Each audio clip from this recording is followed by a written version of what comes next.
We had all these checks and balances. Our people had them. We had those governances. And there's a lot of events that happened that our people had to adapt to in order to survive as a people.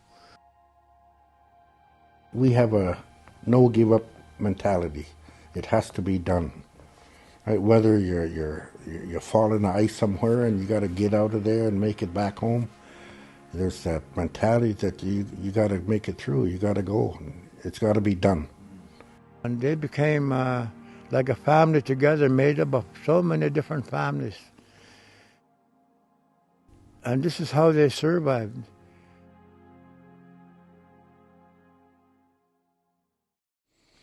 Okay.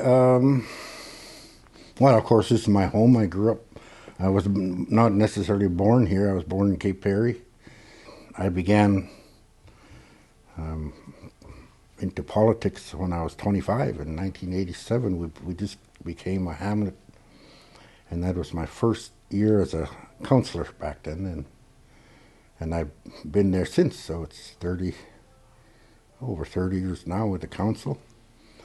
I think it's been about 15 years as a mayor, and I had good leadership, I had good mentors, and I've never stopped. I still yearn, and I still want to know what's going on and any developments and changes in our community. I want to be a part of that process,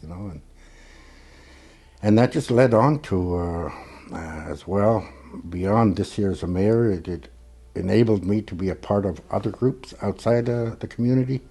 I quit working in 2007 behind a desk. I worked for 20 years.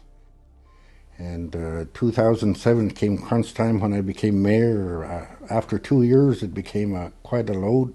So I had to choose behind the desk or mayorship. And one quick example, before I quit working 9 to 5, I was making a good dollar. I was making good money, as a housing manager.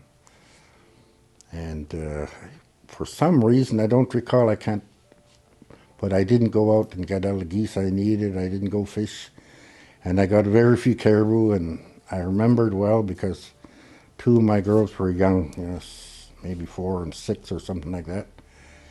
And in February, my freezer ran out. I had no caribou, I had no geese, and it was off a pay week, so I couldn't even go to the store. Right? And I was cursing inside to myself. I'll never let that happen again. My girls were crying because their stomach was empty and sore, and I blamed myself, and I said I'll never go without hunting and getting what I need for my freezer, And I think families still need that today. The one fortunate thing, like I said, was the young people enjoy hunting. And for a large part, they're the ones that really fill the freezers of their parents or other family members. The other is, it's really fortunate that I had a partner like I did. My wife grew up in Banks Island, and she grew up on the land. Even as a teen, working on caribou and hides and tricks out in the land, traditional knowledge, stuff that was passed on by her granny. She brought it to where we lived. She knew everything. I had my family from Edmonton side come up here one fall, and I brought them out camping in August inland to the lakes. So we went out as a whole group together. We got a caribou, and when I went back to the camp, my back was finished. I was tired, and I offered him to take his father-in-law and 1 or 2 of the kids the other side to go look for more caribou, and he was all happy. And what never occurred to me was that it was 10 years since he had taken a ride out on a quad. He's my son, and he knows what he's doing. He'll be fine. And then a second thing, when going on the lake side, a guy here told me to watch for a sinkhole on the edge that had gone in. It was too deep for the bike now. We used to go all around the lake all the time, There'd be a foot-hole, deep hole that you could cross. They said now it's too deep for a bike. I forgot to tell him, don't go that way. So he left, and good thing one of my daughters on another quad followed him. And I ran out and I was trying to scream at her as they were going to the bank. He had already passed. I was waving at him, waving at him. Come on, turn this way, turn this way.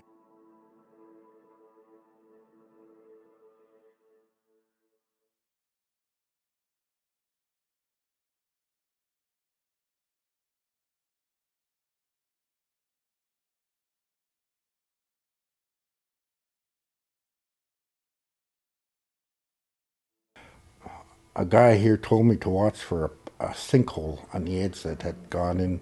It was too deep for the bike now. I was waving at him, waving at him. Come on, turn this way, turn this way.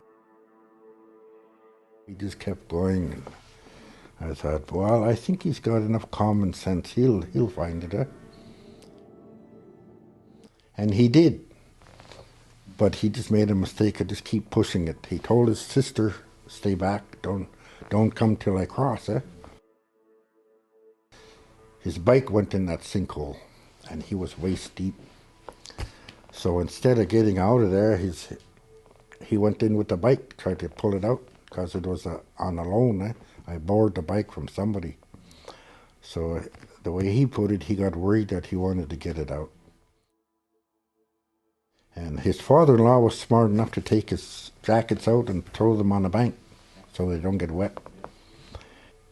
They got his father-in-law's foot stuck under one of the wheels, and he got himself wet all over. And it had been like 45 minutes at least or something, you know, and they were just across the lake. So when I reached him, he was not on the bike, but I saw the bike, and he was on the bank where there was willows. And I didn't see him quite well. I knew he was wet.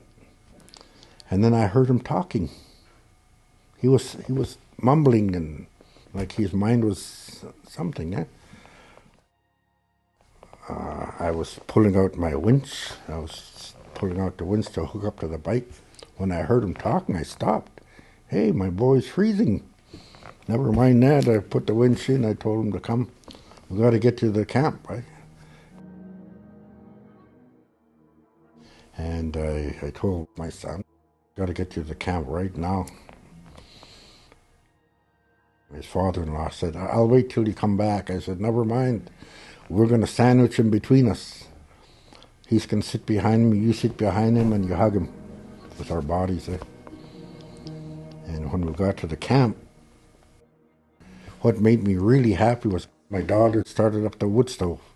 And it was really toasty warm in there, just like, wow, you know, right on. And don't be shy, this is an emergency. Take your wet clothes off. Throw a blanket and hugged him and warmed him up. It took about a half an hour for him to finally start making sense. And he was just saying, sorry, sorry, sorry, you know. And all that time I was telling him, not you, it was me. I made a mistake. You know, one thing I forgot is it's been 10 years since you drove out anywhere. And I forgot to tell you about that sinkhole. Go this way, not that way. And so I was blaming myself. And I guess the point is there were so many things that would have stopped her from reaching me. And he would have probably perished from hypothermia, you know. And by the time she came and I got on and I went to see them, you could see how devastated he felt. Almost freezing, eh? It's crazy. I mean, that gave a lesson to his father-in-law, obviously, about how quickly things could change, you know, and things could turn bad really quick. Eh? What an experience. Our trails have each year adjusted just to fit the season. If there's a high snow winter, obviously we're on the ice a little bit more, or inland, because the coast with the snow you got no trails until July maybe if there's too much snow. Eh? So it's all about watching the season and adapting to it, and don't depend on a calendar because you're going to miss part of the season for whatever you're going to go out there. Eh? I know there's a lot of mudslides we're seeing in the coastline. Sometimes our trail along the coast, which normally is really good, all the way along Argo Bay. There's especially a bad area with open mud banks, and when that slides, it just plugs everything. You got no trail at all. You got to go up inland, and I heard a story of an elder who, after the geese hunt, would go to a fish camp on the east side to go fish in June. Well, he went out and thinking everything was fine on the trail he always used. Well, he sunk 2 skidoos trying to use that trail.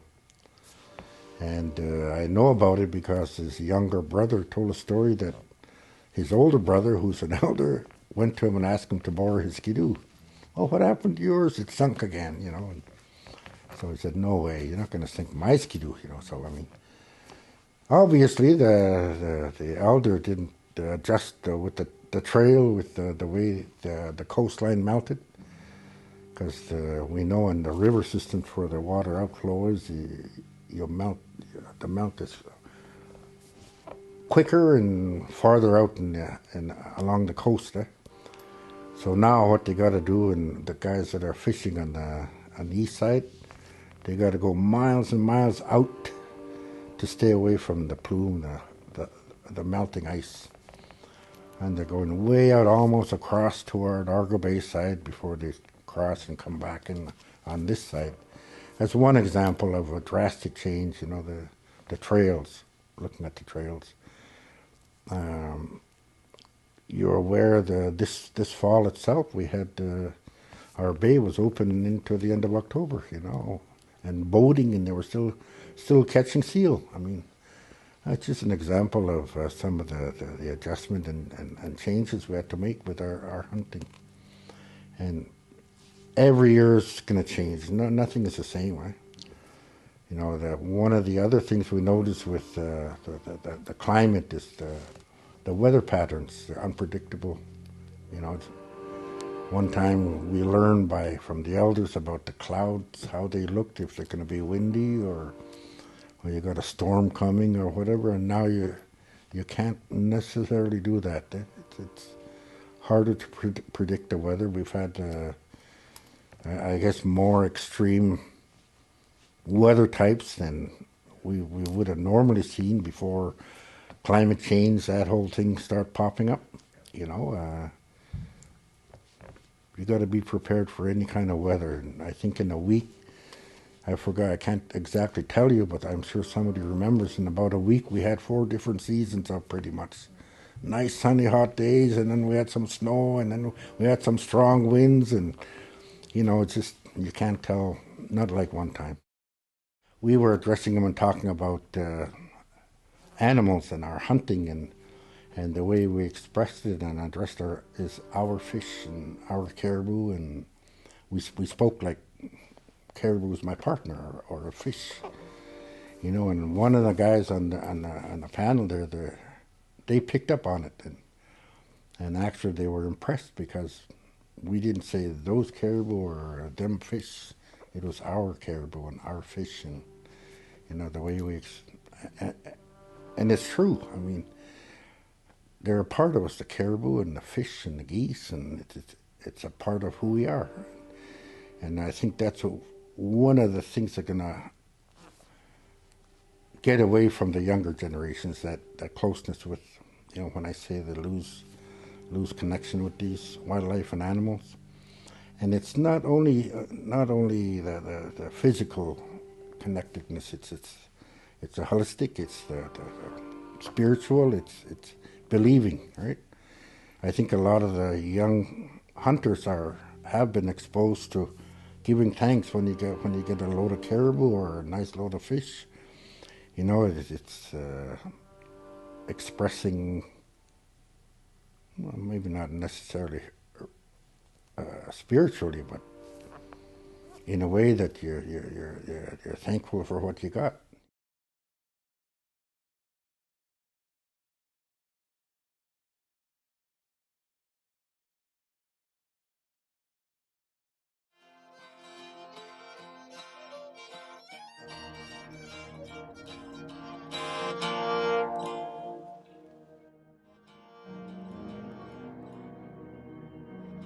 My dad and David were, along with a number of other people, working at the Dew Line in Cape Perry.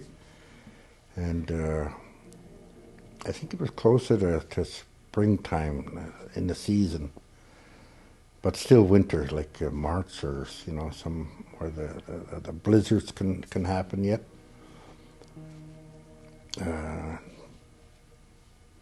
When they came and they were brought in with the dogs and by an airplane, and when they got here, I think they under the Grotto somewhere, they had to wait for the weather to clear a little to go up on top to find the people.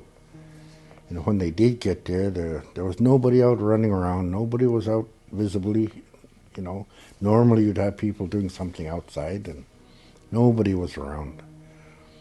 There were some tents and camps set up. I think the old shack there they had by Father's. And they went in and started checking, and people were in their beds, people were sick. I think by then, when they first reached, there was already one or two people that had passed away. They found out quick that it was the flu, it was a bit of an epidemic then. And people were too sick to even go out and try to get some snow for water. And I don't know, I won't say anything about the church or what they had in terms of medication and that. I think they were trying to ration, and people would go in and try to get some fruit or something, if they were able to. And David and my dad as well, they got sick, and they decided that because there was no communication, no radio, no anything out to ask for help, that the guy that was healthiest in condition should go to Cape Perry. They rounded up the best dogs they could, I think between Marcus and my dad and David and the others. They got a dog team, and David, he was one of the youngest ones then. And I think he had a fever about 104. He was sick as well, but compared to the others that couldn't even get out of their beds, he was healthy. So they dressed him up, and he left. He went to Cape Perry, and the word I got was that when he went to report it, I guess the RCMP members that were there radioed out south to let him know that there's a problem in Paulatuk. And David went about his way. He did his job. He went and tell the world that there's a problem. Can you send people to help? And I don't know how much years later that there was a presentation on the war given to the RCMP guy who made the call on the radio or phone or whatever it was, and he was recognized for saving the people. And I don't recall what year it was first brought up, but I think maybe in the 80s that came out, and we came together as a community, got the story, and made presentations to David especially for that event. I guess back then the way they're expressing it was that they're not there to look at any kind of pat on the back or award. It's just something that he had to do for the people, right? But when somebody gets recognized and you hear about it, and then you think, hey, I did that, I was the one that went out and with a fever 104, and I think even the dogs should have been recognized. You know what I mean? They should have, for the work they did. They brought him. Because a lot of times he couldn't sit up or on the sled. He laid down in the sled. And finally, years later, this is, maybe 30 years later, that David was recognized for the work he did and his attempt to bring this out to the world that there are people dying here. So when they did finally come with a plane, they were airlifting two people out. There's one person that had passed away, and just minutes out of the community on the plane, and the other one of them passed away. They had to turn back, take her off the plane, and go with the others. So I mean, had David not gone there, who knows if many more would have survived, and whoever survived then have family now that wouldn't have been here, if David not gone and done that. So how significant that is, it's very much half the population could tell you. I wouldn't have been here probably, if he didn't go to Cape Perry and tell him to help us. So their winter and their survival is different than ours today. Imagine one of us being there then with our, we wouldn't have had the strength. If I was told, hey, I got 104, I'm going to drop in bed and say I'm sick, and I don't know. If we had the dog teams like he had, yeah, probably could if we could survive the trip. But it's not like you're going to get there in a few hours. A couple of days you're going to travel. You gotta, I don't know how many stops you have with the dog team then. Because it's like probably a good 3-hour ride with a nice fast motor now. A good skidoo. But imagine with a dog team traveling a couple of days in the wintertime. You got to stop and set up camp and eat and whatever it is, feed the dogs. And imagine doing that with 104 fever and just trying to take care of yourself and never mind your dog team and that. So that's why I say the dogs, when you think about it, they made the trip happen. They're the ones that brought David when he couldn't whip his whip or anything to the dogs. They went on their own. They knew where they were going and they brought him. Yeah, very, very much significant in our community, and how now we have family members out of those people who survived then.